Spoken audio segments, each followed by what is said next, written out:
What is going on, traders? Welcome back to the Traveling Trader. So the bull market is officially 1 year old. This bull market that started back in March 2020 after the S&P plunged by more than 30% is now officially in its second year this week. What does this mean for the market moving forward, and how can we expect 2021 to play out? For all the newbie traders that started trading in the last few weeks or the last few months, I'm sure that your expectations were greatly readjusted after seeing what a choppy market looks like. Initially, you probably expected to make as much money as your peers who started back during the pandemic in March and April, which you'll see in a few short moments was actually the greatest time in history to start because this is the fastest bull market. We've gained 80% over the last year. So you finally opened a Robinhood account, you jumped on the bandwagon, but you're currently not seeing the legendary gains that your friends and your relatives have likely experienced. So let's dive a little bit deeper into the data and I'll tell you what to expect in 2021. We'll start with the good news and then we'll talk about the not so good news. And it's important to remember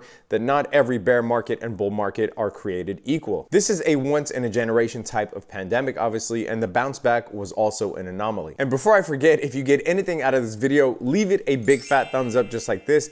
Leave it in the comment section below. Let me know your thoughts about what you expect to see in 2021 and beyond. All right, here's the good news. Going back to World War II, there have been 6 major crashes over 30% or more, including the one that we saw back in March 2020. In every single one of those crashes, once the bull market started, meaning once the market recovered by 20% or more, that first year has averaged 40%. And as I said, in this case, 80%, so double the average. Now, newbie traders will be especially happy to hear that we've always continued the bull market in year 2, which 2021 would mark year 2 of this bull market. The average gain for year 2 of the bull market is 17%. Now, we've actually had one bull market in the past where stocks gained more in year 2 than year 1, and that was the 1987 crash. We had a better market in year 2 of the bull market than in year 1, but that is an anomaly. Now, here's the not so good news, and probably something that you new traders are experiencing right now,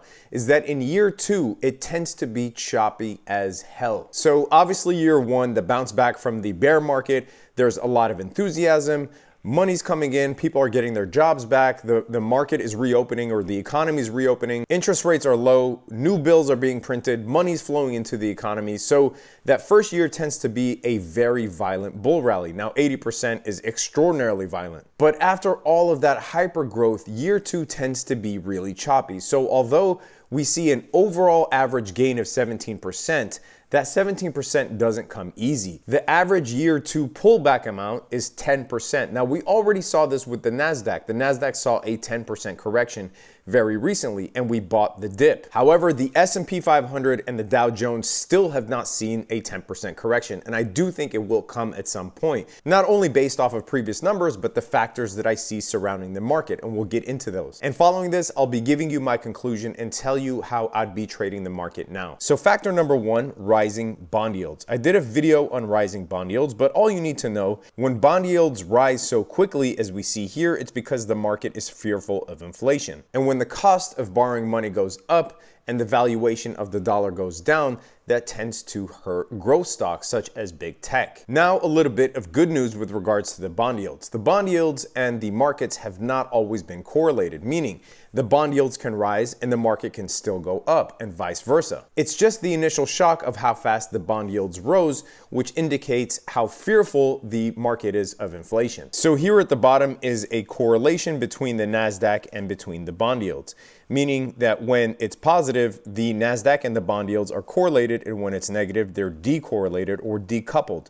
So we tend to see that it's not always a straightforward story. This is the monthly chart, and in the orange here, we see the NASDAQ. This at the bottom are the bond yields. And you'll see there are times when the bond yields drop and the NASDAQ, of course, rallies, and where the bond yields rally and the NASDAQ rallies as well. So it's not always a clear picture, but again, the market doesn't like the speed at which the bond yields are increasing.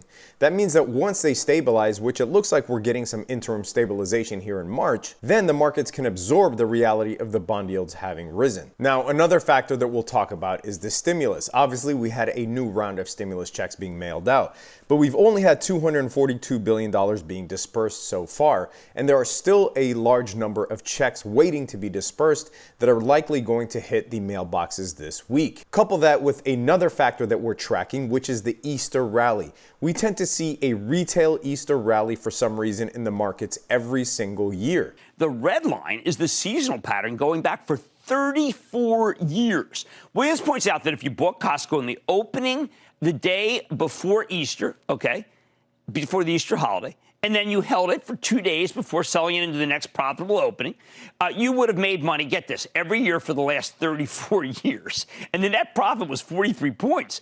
This year, he says the optimal day to buy would be March 26. So now we're talking Friday. Some people would say it started already today. The market was pretty bad today. Let's use Friday.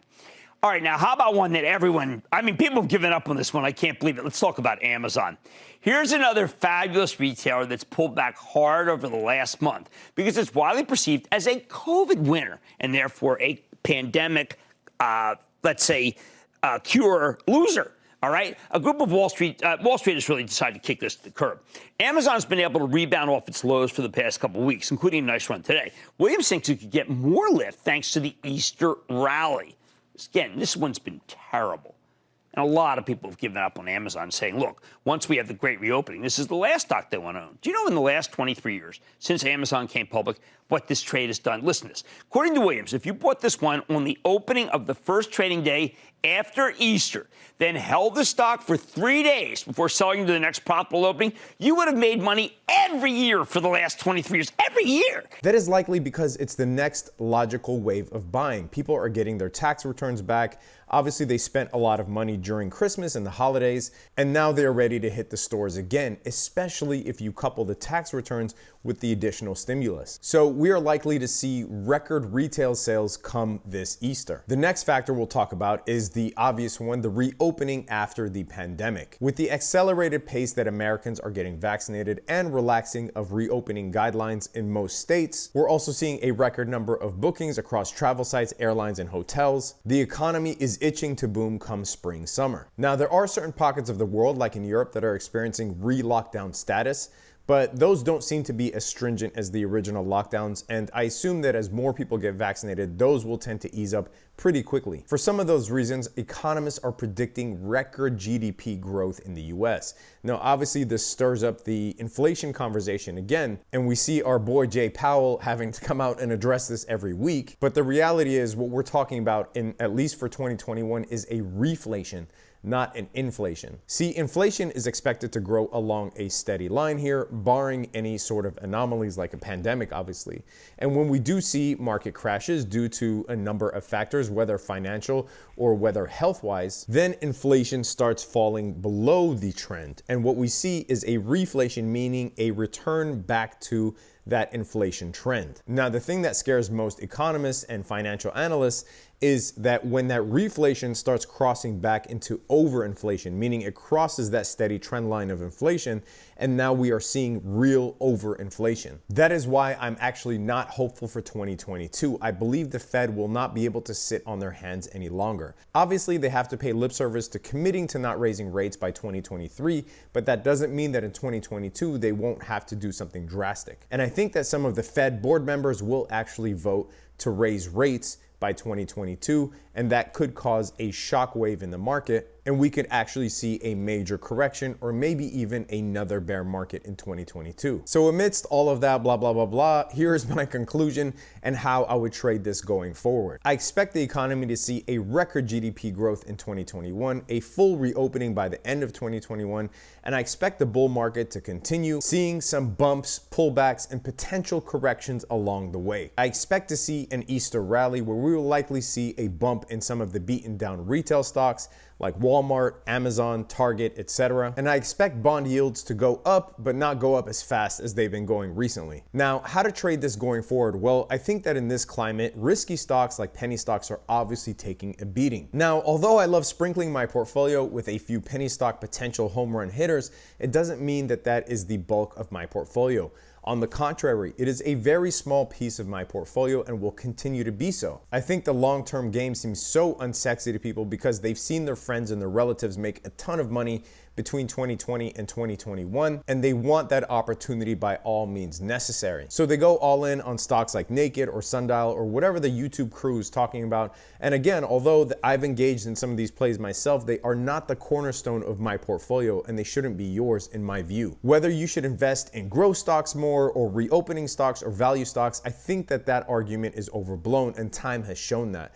The rotation isn't this one-time event where everybody rotates out of growth stocks to value stocks. We continue to see this choppiness where the NASDAQ is up by 2%, the Dow and the Russell are down by 2%, and vice versa. The NASDAQ then tanks, and then the Dow and the S&P rise. We're gonna continue to see that likely for the rest of 2021, but the point is, build a quality long-term portfolio of high conviction stocks. Whether in your book Tesla is a high conviction stock, or Apple, or Microsoft, or Home Depot, or McDonald's, or Wendy's, or Cheesecake Factory, or Las Vegas Sands. There are so many quality stocks to pick from, and I think in my view, a good balance of growth and value is needed over the long term.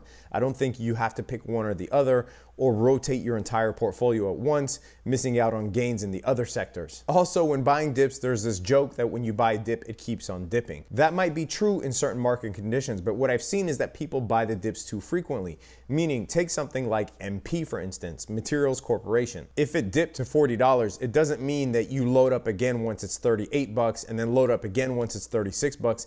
When you load up on a stock after buying the dip, the only reason that you would do it is to significantly lower your cost basis. Meaning, if you bought Tesla at 700 bucks, you wouldn't load up again just because it's now 680. If it's a high conviction name for you, you would load up only when it drops significantly enough to average out your cost basis and bring it down drastically. So if you bought Tesla at 700 bucks and then you bought it at 600, you can bring your average down to 650. But buying it at 700 and then 690 and then 680 and then 660, you're buying too frequently and it's not putting a dent in your cost basis. The other thing that I'm doing here is selling cash secured puts. I've talked about this several times.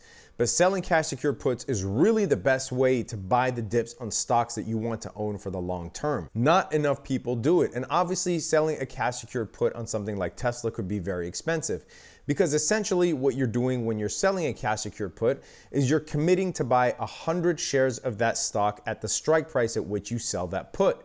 So if I sold a cash secured put on Tesla at 500, it means that if Tesla hits 500 and I get assigned, I'll be forced to buy 100 shares of that. If not, I get to keep the money for which I sold the put. But you could also do this on cheap stocks like MP, Palantir, even NEO, which is trading in the 30s. And lastly, in this type of market, I would avoid buying a lot of naked calls. That is a recipe for disaster in choppy markets. Now, if you do actually see another full-on correction and you see some of your favorite stocks maintaining support after that drop, sure.